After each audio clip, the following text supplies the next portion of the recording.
Bienvenue dans cette nouvelle édition du 7 minutes. Au sommaire, Pascal Affi-N'Guessan tend la main à Laurent Gbagbo pour unir les forces face au RHDP.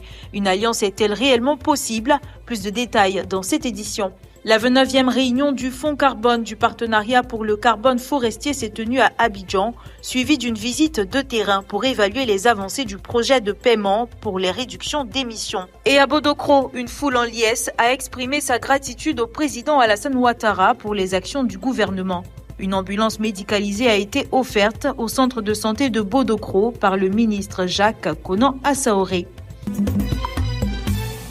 La Côte d'Ivoire célèbre sa victoire contre le Mali un an après le match décisif de la CAN 2023. Ce succès, arraché dans les dernières minutes de la rencontre, a marqué les esprits et ressurgit aujourd'hui sur les réseaux sociaux où les souvenirs affluent et les vidéos deviennent virales. Le but qui nous donne la victoire, le but inscrit par Oumar Diakité, c'était comme si le ciel tombait sur le Mali et les Ivoiriens étaient déjà au paradis. Le match Côte d'Ivoire Mali, j'ai regardé ça chez moi avec ma famille. En tout cas, le match était tellement intéressant. Entre partage en ligne et retrouvailles entre supporters, les Ivoiriens continuent de célébrer ce moment de fierté nationale qui reste gravé dans la mémoire collective.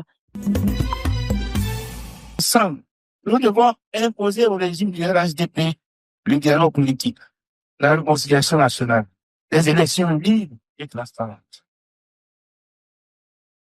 Ce message s'adresse à chacun des leaders de l'opposition et en premier lieu au président Laurent Gbagbo. Pascal Affi-N'Guessan invite Laurent Gbagbo à unir l'opposition en vue de la présidentielle de 2025. Une main tendue qui relance le débat sur la possibilité d'une candidature unique face au RHDP. Cette alliance est-elle réellement envisageable? Dr Eddy Guipié, enseignant-chercheur en sciences politiques à l'université Peleforo Gonkoulibaly de Korogo, nous en donne des éléments de réponse. Je demande au président Laurent Gbagbo de prendre ses responsabilités en tant que leader historique de la gauche pour essayer de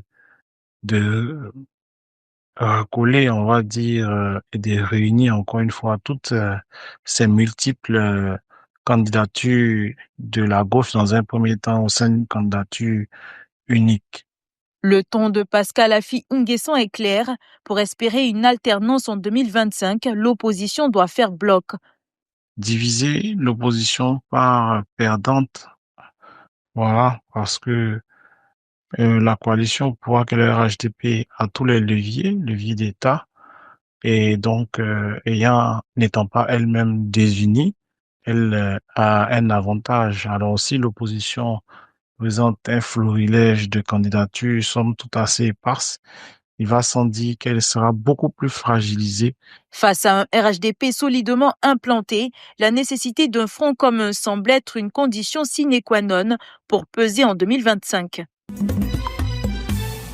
La Côte d'Ivoire a accueilli du 26 au 31 janvier 2025 la 29e réunion des membres du Fonds carbone du partenariat pour le carbone forestier.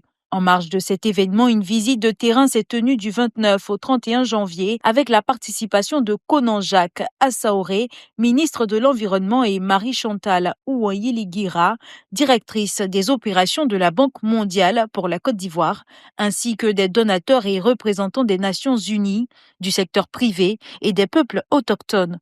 La visite s'est déroulée en 3 étapes, la sous-préfecture de Gabiadji, où des bénéficiaires engagés dans la réduction des émissions ont été rencontrés. La forêt classée de Rapide Gras, gérée par la SODEFOR, avec la visite d'une parcelle d'agroforesterie, et enfin le parc national de Taï, où des échanges ont eu lieu avec des agroforestiers en périphérie du parc. En marge de cette réunion, les bailleurs du fonds ont décidé de visiter une réalisation concrète financée par le Fonds carbone, qui est le projet PRÉ.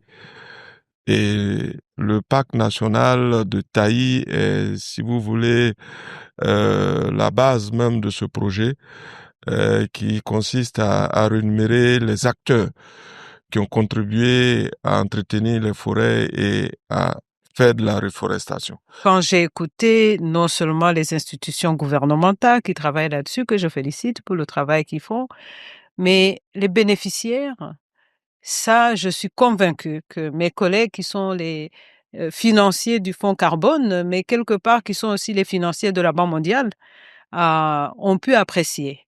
Cette visite a permis de constater les résultats concrets du projet de paiement pour les réductions d'émissions et de renforcer l'engagement en faveur du développement durable. Les élèves du lycée moderne 1 et 2 de Grand Bassam ont pris part avec enthousiasme à un atelier sur la participation citoyenne organisé par la DRENA de Bassam. Le député maire Assa Laitier Moko et le maire de Grand Bassam, Jean-Louis Moulot, parrain de l'événement, ont tour à tour partagé leurs expériences, insistant sur l'importance de l'engagement citoyen pour le bien commun. Nous devons avoir envie de s'engager. Cet engagement citoyen peut prendre plusieurs formes. Au cadre dans lequel nous évoluons, ce peut être la ville, le village, oui, au sens plus large, le pays. En tant que bon citoyen, qui arrive à participer aux réunions du conseil régional. Ce sont les conseils régionaux qui confient les collèges et les lycées. Cette journée s'inscrit dans le cadre du lancement du projet Des pépites aux élites, une initiative de l'ONG Pouvoir et Influence qui vise à promouvoir l'excellence et les compétences au service de la nation. Aujourd'hui, avec PIC Côte d'Ivoire, ce que nous souhaitons, c'est de les former, de les éveiller, comme je le disais, mais surtout de transformer et de faire naître une nouvelle catégorie de jeunes citoyens. L'ONG prévoit d'étendre ce projet à 12 localités avec des journées de sensibilisation sur des thématiques variées comme la technologie, l'environnement et la santé mentale. C'est une foule nombreuse et enthousiaste qui s'est rassemblée à Bodokro, dans le département de Béoumi. Objectif, exprimer leur gratitude au président Alassane Ouattara. Porte-parole ont salué les actions du gouvernement tout en formulant des doléances pour le développement des sous-préfectures locales. Bodokro manque de tout. Les jeunes, les femmes, ici dans le colis souffrent.